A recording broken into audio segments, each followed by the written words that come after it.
ተመልሰናል። ክቡራትና ክቡራን አድማጮቻችን ፕሮግራማችን እንደቀጠለ ይገኛል። ቀጣዩ ቆይታችን አርሰናልን የተመለከተ ይሆናል። አርሰናል በኤምሬትስ ስቴዲየም ትናንት ያስተናገደውን ሽንፈት በተመለከተ ብዙ ሀሳቦች እየተነሱ ይገኛሉ። ትናንት አርሰናል ከሁለት ዓመታት በላይ ይዞት የቆየውን በሁለት ጎል በአንድ ጨዋታ ያለማስተናገድ ክብረ ወሰን ተሰብሮበታል። በተጨማሪም በአንድ ጨዋታ ከሳጥን ውጭ ሁለት ጎል በማስተናገድም እንደዚሁ ከ17-18 ዓመታት በኋላ ለመጨረሻ ጊዜ ከሳጥን ውጭ ሁለት ጎል የተቆጠረበት 2008 ላይ እንደነበረ ይታወሳል። ከዛ ሁሉ በላይ ግን በዘንድሮው የውድድር ዓመት የ7 ነጥብ ልዩነት ይዞ በመጓዝ እያለበት ባለበት ሰዓትና ኮምፎርቴብል ነው አርሰናል ወደ ዋንጫው ይጠጋል እየተባለ ባለበት ሰዓት ያስተናገደው ሽንፈት እንደገና ነጥብ ወደ 4 እንዲጠብና ጋርዲዮላ አንድ ድል ብሎ ነበር ከጥቂት ቀናት በፊት የኮልብሱ ጨዋታ በፊት የአርሰናል ጥንካሬ አድንቀው ግን አርቴታ አንድ ድል እንደሚሰጥ ተስፋ አደርጋለሁ ብሎ ነበር። ሰጥተናል። ማንቸስተር ዩናይትድን እሁድ ደግፋለሁ ብሎ ነበር። ተሳክቶላቸዋል። አንድ ድል አግኝተዋል። ለሁለቱም ነው ድል የሰጠው። ለአርሰናልም ድል ሰጥቷል፣ ማንቸስተር ለሲቲም ድል ሰጥቷል። በዚህ የዋንጫ ፉክክር ላይ ማንቸስተር ዩናይትድ ለሁለቱም ግን የሲቲ ፊክስቸር ከባድ አይመስለኝም። የሲቲ ፊክስቸር ከባድ ነው በጣም። አርሰናል እንደዚህም እየተሸነፈ ዋንጫ ሊያነሳ ይችላል። እንደዚህም ተፈረከ የተንገታገተም ማለት ነው። አዎ ከዚህ በፊት እንደሚታወቀው ያው በተለይ ከአራቱ ዋንጫ ጉዞዎች ጋር በተያያዘ ድካሞችና መሰል ነገሮችን በማሰብ የሚነሱ ጥያቄዎች ነበሩ። አራቱ ዋንጫ እየተፎካከረ ያለ በየሶስት ቀኑ እየተጫወተ ያለ ቡድን እንዲህ አይነት ሽንፈቶች ሊያጋጥም ይችላል። አቻዎች ከኖቲንግሃም ፎረስት ጋር የወጣው አቻ ውጤት ከሰንደርላንድ ጋር እና መሰል ጨዋታዎች ሲነሱ ሊያጋጥም ይችላል። ምክንያቱም ቡድኑ ለአራቱ ዋንጫ እየተፎካከረ ነው ያለው። ድካሞች ይኖራሉ፣ መዛሎች ይኖራሉና መሰል ነገሮች አሉ የሚሉ ሀሳቦች ይነሱ ነበር። ትናንት በነበረው ጨዋታ ላይ ግን በቂ ረፍት አድርገው ነው የመጡት ተጫዋቾቹ። የሚፈልጓቸውን ተጫዋቾች በኢንተር ሚላኑ ጨዋታ አሳርፈው ነው የመጡት። ብዙ መነቃቂያ ምክንያቶችም አሉ። ከኋላቸው ያሉት ሲቲና አስቶን ቪላ አሸንፈው መጥተዋል። ስለዚህ ይሄ ስናነሳቸው የነበሩ ምክንያቶች በ10 ቀን 4 ጨዋታ በ15 ቀን 5 ጨዋታ ምናምን የሚሉት ጥያቄዎችን እንደገና እንድንከልስ የሚያደርግ ከዛ ይልቅ የሚካኤል አርቴታና የተጫዋቾቻቸውን አፕሮች የሜንታል ስትሬንግዝ የአእምሮ ጥንካሬ ደረጃ ጭምር ጥያቄ እንዲነሳ የሚያደርግበት ነው። ዘ ኢንቪንሲብል በአርሰናል የዋንጫ ጉዞ አይሸነፍ የቡድን አባል የነበረው ፓትሪክ ቪዬራ ይህንን ያነሳው የአእምሮ ጥንካሬያቸው የአርሰናል ተጫዋቾችን ጥያቄ እንዲነሳበት ያደረገ ጨዋታ ነው ብሏል። ልክ ነው። አንዱ የመጀመሪያው የሚካኤል አርቴታ እንደ ስተት ሊነሳ የሚችለው ጥያቄ ጋብርኤል ጀሱስን ይዘው የገቡበት ነው። አሉቲ ጭምር ጋብርኤል ጀሱስን ይዞልኝ ከገቡ የጥምቀት ስጦታ ነው እያልክ ስታወራ ነበረ በቀደም በነበረው ፕሮግራማችን ላይ ዓርብ ዕለት። ጋብርኤል ጀሱስን በቋሚ 11 ይዘው የገቡበት መንገድ ያው ጨዋታውን ለመጫወት ስለፈለጉ ነው። የመጀመሪያዎቹ 25-26 እስከ ጎል እስካስቆጠሩበት 29 ደቂቃ ድረስ የተሳካ ነበር። ሞቢሊቲው ከፍ ያለ ቶሎ ቶሎ የሚያጠቃ ተጭኖ የሚጫወት ማንቸስተር ዩናይትድ መተንፈስ እስኪያቅጠው ድረስ ሲያስጨንቅ የነበረ ቡድን ነው።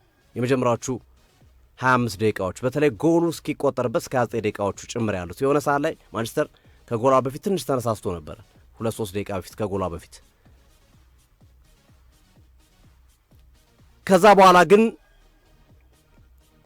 የዙቢሜንዲ ስህተት በትናንትናው ጨዋታ ላይ በአርሰናል በኩል ከአርቴታን የሚወቀሱበት ነገር እንዳለ ሆኖ ግን በትልቁ የአርሰናል የትናንትናው ሽንፈት ቁጥር 1 ተጠያቂ ማርቲን ዙቢሜንዲ ነው። የትናንትናው ጨዋታ ላይ የሰራቸው ስህተቶች ይቅር የሚባሉ አልነበሩም። ባክፓሱ ዶርጉን በጥፋትም ማቆም ይችል ነበር። ኳሱ እንዳይጠቀምበት ማድረግ ይችል ነበር። ይገባኛል፣ በእጅ ኳስ ነክቷል፣ አይቶታል። በእጅ ኳስ ሲነካ ከሰውነቱ ወደ እጁ ነው ኳስ ሄደው ወይስ የሚለው ነገር እንዳለ ሆኖ ዳኞቹ ራሳቸው ያዩትና የወሰኑት ውሳኔ እንዳለ ሆኖ ግን ዙቢሜንዲ እንዲህ አይነት እድል የሚሰጥ ተጫዋች ነበረ ወይ ከዚህ ቀደም ብለህ ስታነሳ እንዲህ አይነት እድል የሚሰጥ ተጫዋች አለው ዙቢሜንዲ። እዛ ቦታ ላይ አይፈቅድልም፣ እንድትመታ አይፈቅድልም ዙቢሜንዲ በፍጹም። የዙቢሜንዲ ስተት ብቻ ሳይሆን በትናንትናው ጨዋታ ላይ የዴቪድ ራያ ስተቶችም እንደዚሁ የታዩበት ነበሩ። ጨዋታው ላይ በጣም ይንቀዠቀዥ ነበረ፣ በጣም ስተቶችን ይሰራ ነበረ። የሚሰጣቸው ኳሶች ጥንቃቄ የተሞላባቸው አልነበሩም። በተጫዋች የማንቸስተር ዩናይትድ ተጫዋቾች አጠገቡ ሆኖ በእነሱ እግር መሃል ሎጬ ሁሉ ኳስ ለመስጠት ሲሞክሩ እያየሩ ነበረ። የኩኛን ጎልም ስንመለከተው በተመሳሳይ መንገድ አቋቋም ጥያቄ እንድታነሳበት ነው የምታደርገው። ከሳጥኑ ውጭ ተጫዋች ኳስ ሊመታ እየተዘጋጀ አንተ ወደፊት ሳይሆን መሄድ ያለብህ ወደ ጎል ነው መመለስ ያለብህ። እሱ ወደፊት ነበር ሲወጣ የነበረ። ኳሱን ኩኛ ለመምታት እያዘጋጀ በፍጥነት ወደ ኋላ ተመለሰ መስመር ላይ ነው መሆን ያለብህ። እሱ ግን ወደፊት ሲሄድ ነበር። ያንን አየ ኩኛ አስደናቂ ጎል ነው ያስቆጠረበት። የተጫዋቾች ስህተት ትናንት ለታ በአርሰናል በኩል እኔ ከአርቴታ ስህተት በላይ የተጫዋቾች ስህተት ጎልቶ አይቼዋለሁ። አርቴታ አልተሳሳቱም እያልኩ አይደለም፣ ግን በትናንትናው ጨዋታ ነው ያልኩት። አርቴታን የሚያስጠይቃቸው ሌሎች ጨዋታዎች አሉ። ሊቨርፑል ጋር አንፊልድ፣ ሊቨርፑል ጋር ኤምሬትስ፣ ሲቲ ጋር ኤምሬትስ በነበረው ጨዋታ ቶታሊ ኃላፊነቱን ከ90% በላይ የሚወስዱት እርሳቸው ነበሩ።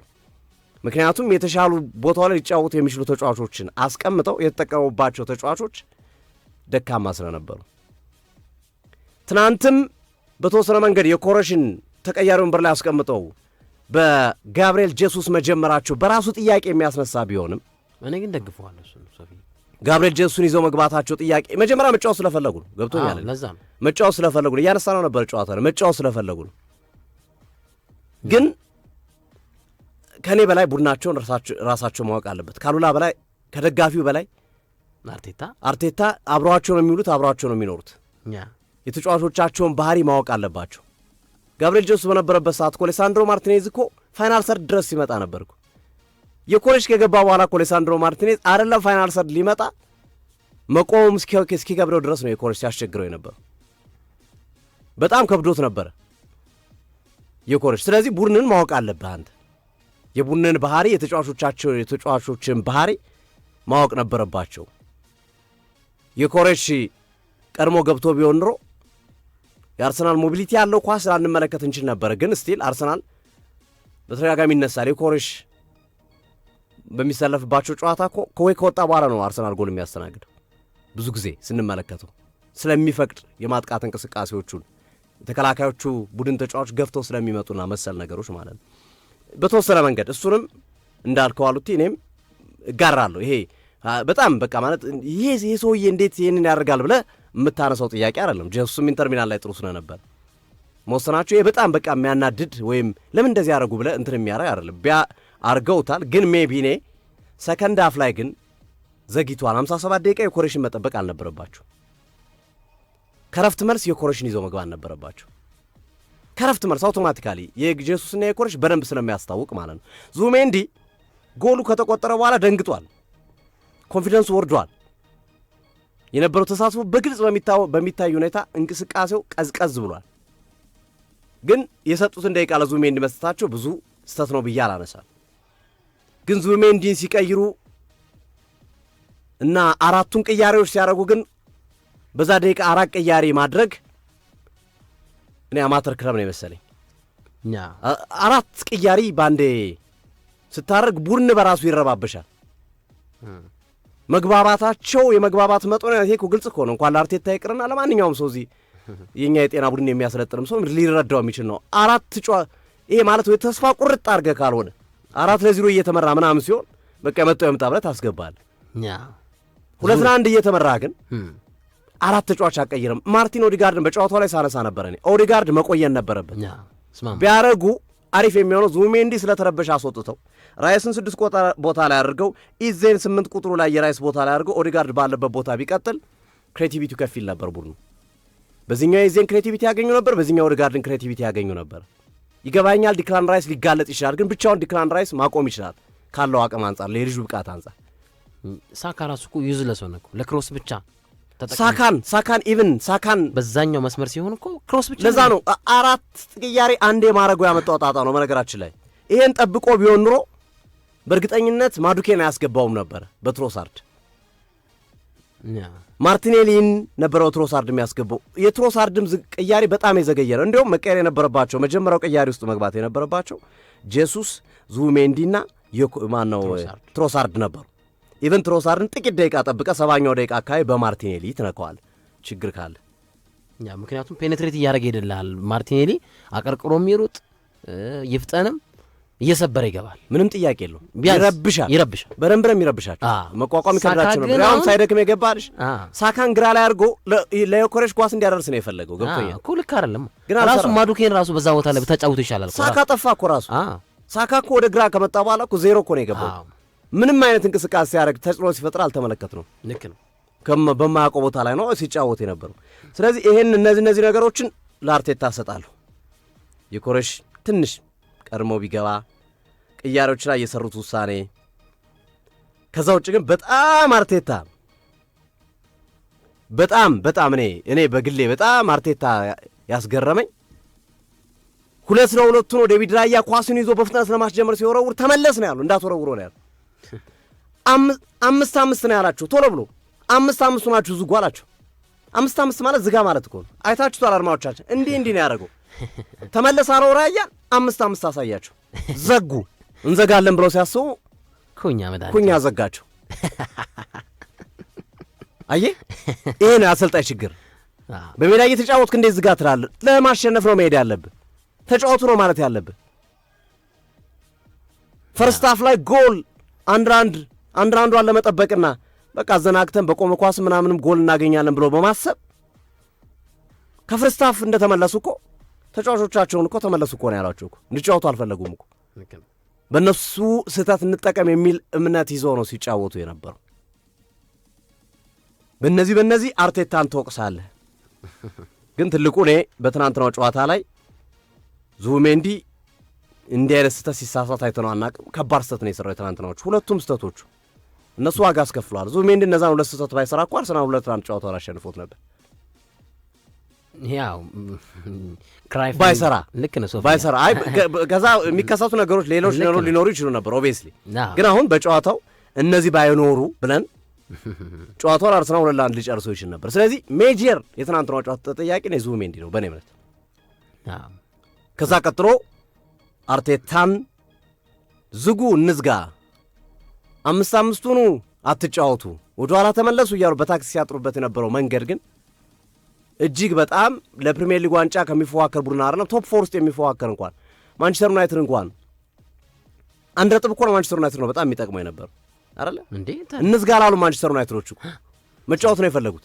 አዎ ልጫወትልህ እያለ አብረ መጫወት ሲገባ ልጫወትልህ እያለ አይ እናንተ ተጫወት እኔ ልጋብዝ ትለዋለህ እንዴ?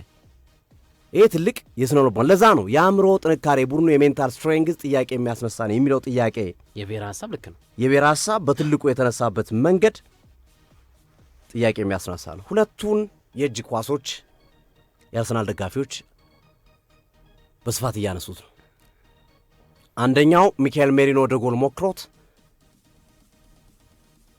ሃሪ ማጓየር በእጁ የጨረፈው ኳስና የወደቀ ባለበት ሰዓት ላይ በእጁ አግኝቶታል። ኳሱን እንቅስቃሴ ጨዋታው የኳሱን እንቅስቃሴ ቀይሮታል።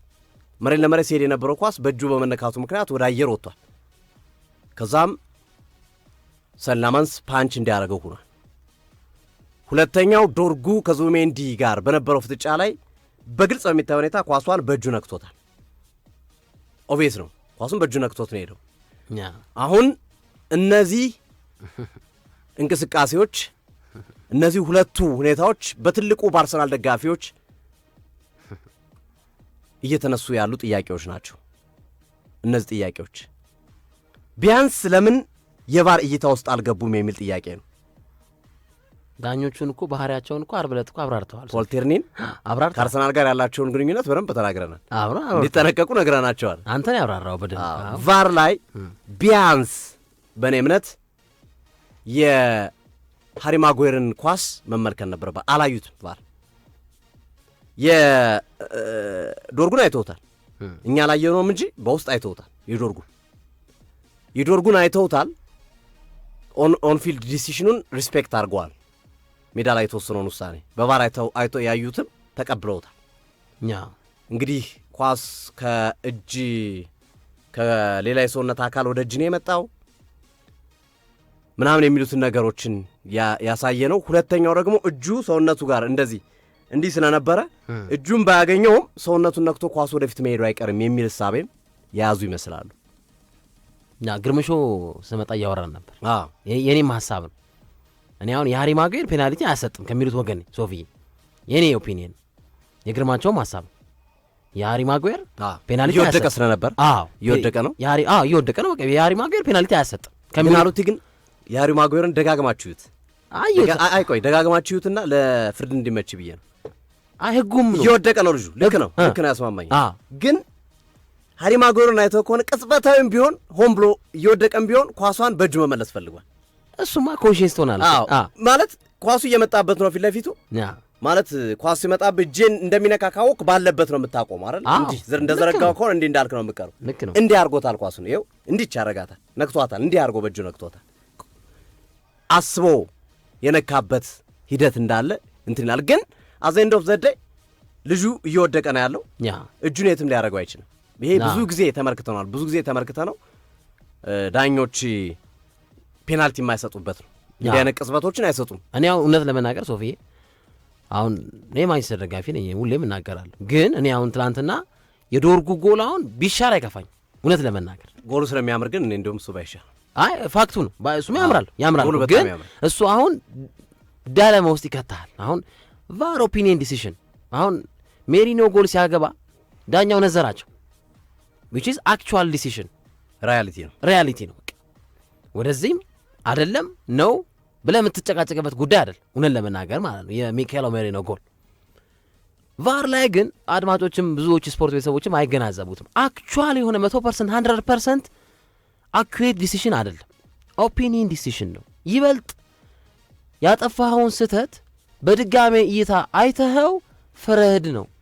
ቪኤአር ፍረድ በአንድ ቅጽበት። ለምሳሌ ኢትዮጵያ ፕሪሚየር ሊግ ላይ አሁን በአንድ ቅጽበት ትመለከተዋለህ። አይ ጎል አይደለም ካለ ጎል አይደለም። ግን ይሄኛው ቴክኖሎጂ ግን ኢረርህን ላርምልህ የመጣ ቴክኖሎጂ ነው። በቃ ይሄን በደንብ ይኸውና የራስን አሰምሽን አድርግ which is ልክም ሊሆን ይችላል ላይሆንም ይችላል። እኔ አሁን እውነት ለመናገር እንደ ደጋፊነት ሳይሆን እንደ ተንታኝ እንደ ባለሙያ አንድ ትንሽ ኳስ እንደሚያቅሰው የዶርጉ ጎል ቢሻር በእጅ ነክቷል ይባል አይከፋም። መግባቱ ግን አስደስቶኛል ማንቸስተር ደጋፊ ስለሆንኩ ማለት። የሃሪ ማጓየር ግን ፔናልቲ አያሰጥም። የሃሪ ማጓየር ፔናልቲ አያሰጥም። እኔ እንደውም አርቴታ ምን እንዳሉ ቃል በቃል ሶፊያ አይተዋል።